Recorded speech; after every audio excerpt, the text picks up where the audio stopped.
Hello, Rowan Mithril here once again, getting back to Silent Hill Origins. It's post-game time. So first things first, let's show what happens when you load up a new game.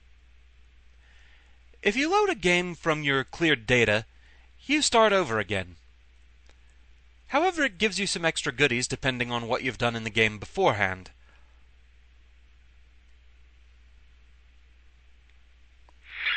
As for where it puts you right back at the very start of the game. The opening cutscenes, those don't change at all, so it just puts you on the street as normal. So as to some of the stuff in your inventory right from the start, we'll get to that once we get to town.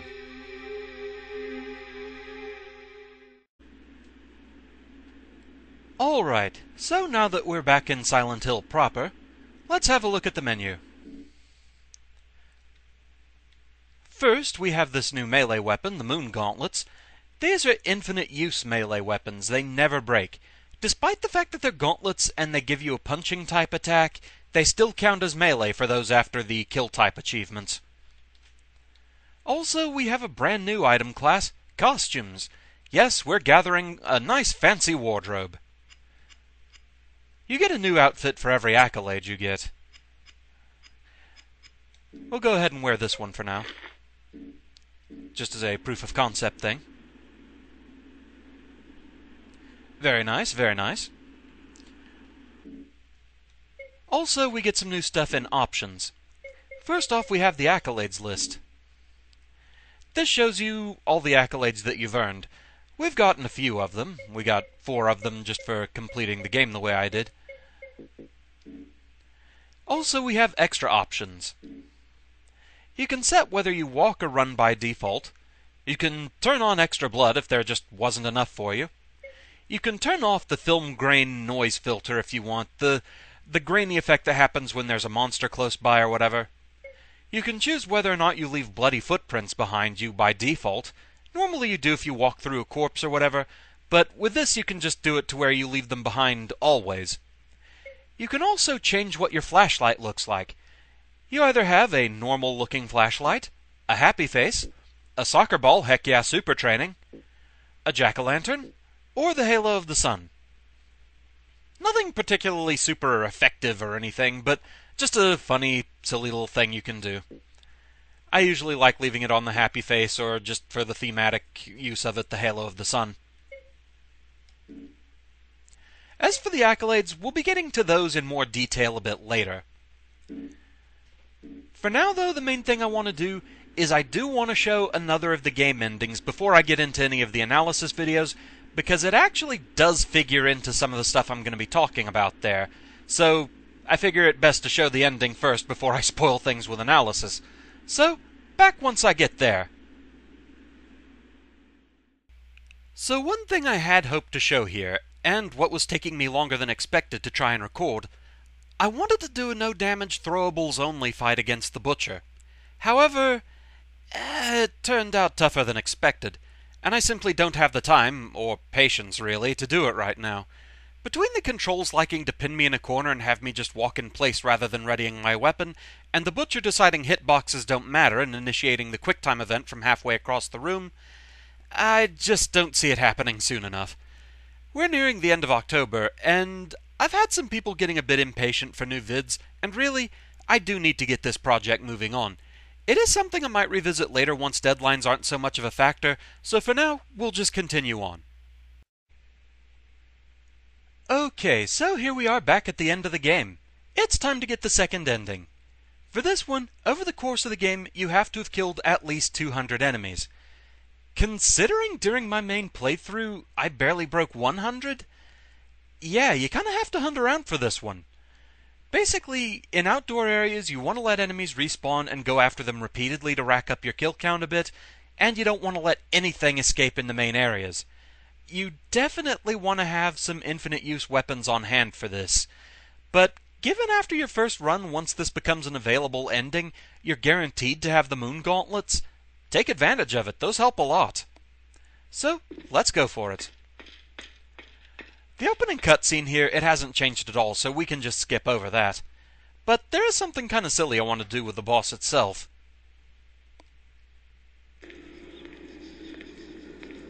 Okay, skipping. And hi there, Alessa's Dream.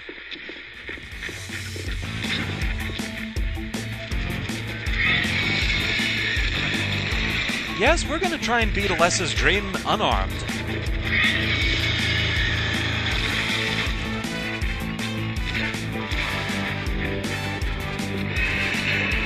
The fire attack is going to be my biggest problem here just because of how much it knocks me out of attack stance. The individual fireballs don't hurt much, but it does add up. And there's the slash attack. I don't think he actually did that in the main run, so at least we got to see that.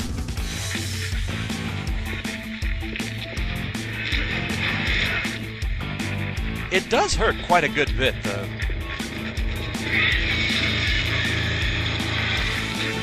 Basically, I think what I really want him to keep doing is the Hyper Beam attack.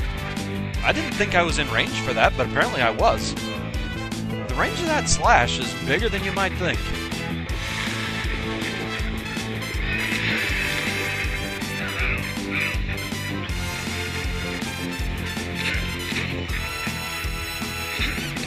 Yeah, the fire attack is frustrating just because he stands there so long during it, but you can't really take advantage of it because of how much it combos you.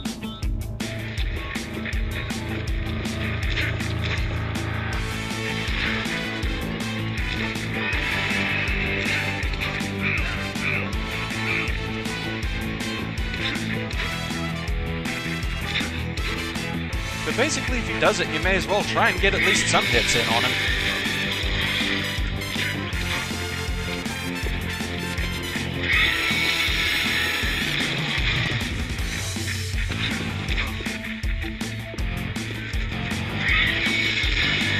That's right, keep doing the Hyper Beam. I'm good with you doing that.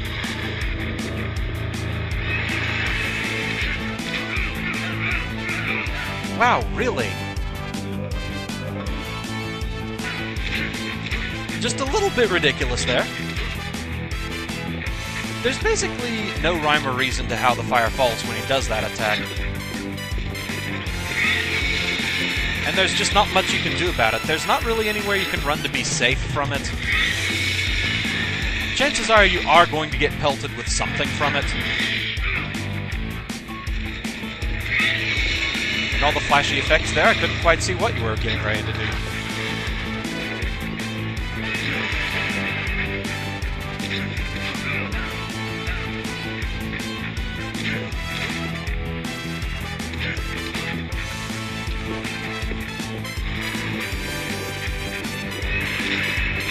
I'm at least getting some good hits on you.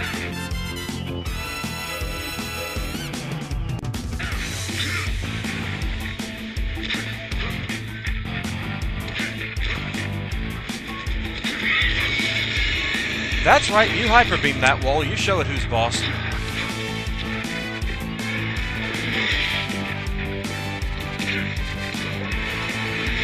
Ah.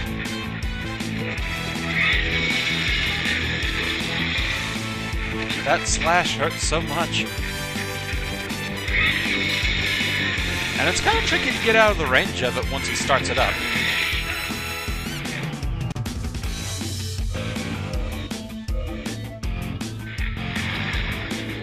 It just becomes an oh bugger moment where you see it coming, but there's not really much you can do about it. Oh, come on! That's so ridiculous. So is that. I really didn't feel like I was in range of that at all, but if you insist.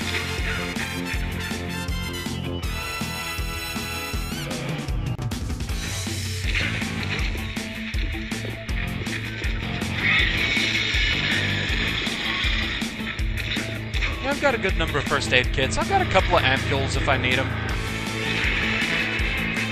Hopefully the health supply lasts. Oh, come on!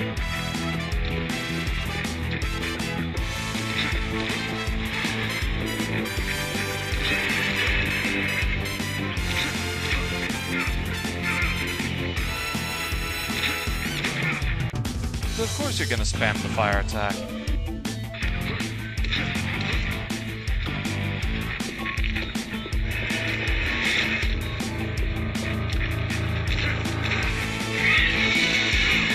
Also, I don't know why it is sometimes it just seems like my flashlight wants to shut itself off for no reason.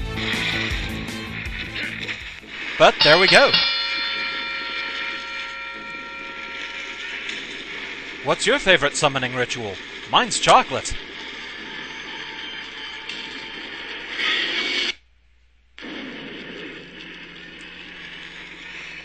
This part of the ending also doesn't change, but I don't know how much we can skip without actually skipping the ending itself, so we'll just let this play.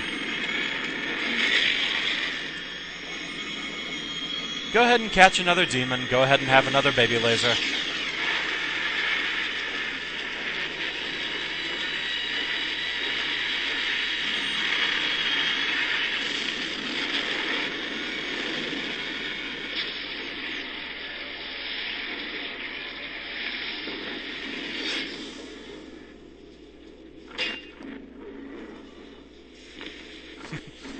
I seriously kind of want to have a little mock-up Flowros I could have on my desk. That and a prop health drink.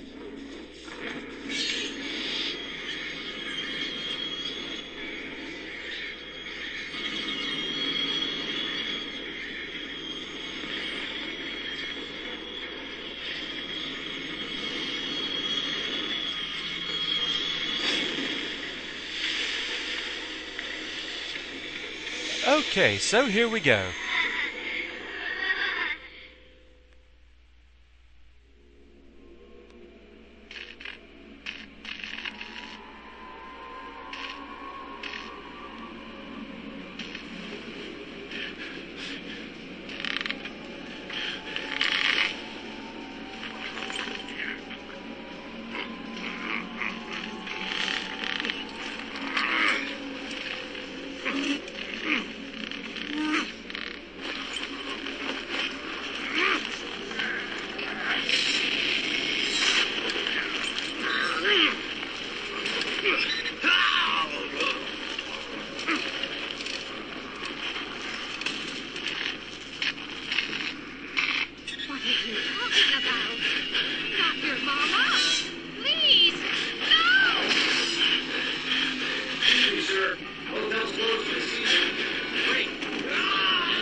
And so there we go. We got the bad ending of the game, the butcher ending.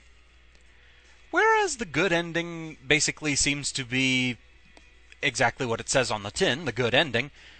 Travis gets out of town, Alessa gets to set things up to where Silent Hill 1 can begin, and thus it's basically seen as the canon ending.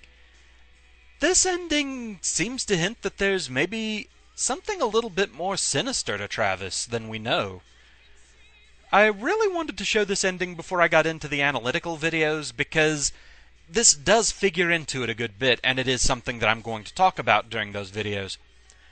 Speaking of, that's basically what's going to be coming up next are the analytical videos for this series. So, just bear with me. Those might take a little while to get completely ironed out because I gotta go hunting through all my old footage for any scenes that I need to show in those videos.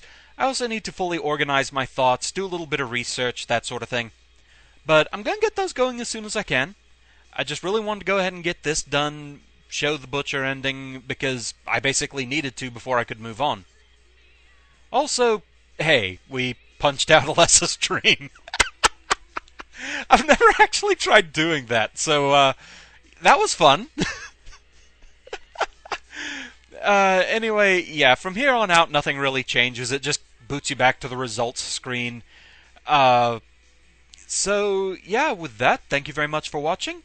Gonna call it here for now until I can get some of the analytical videos done.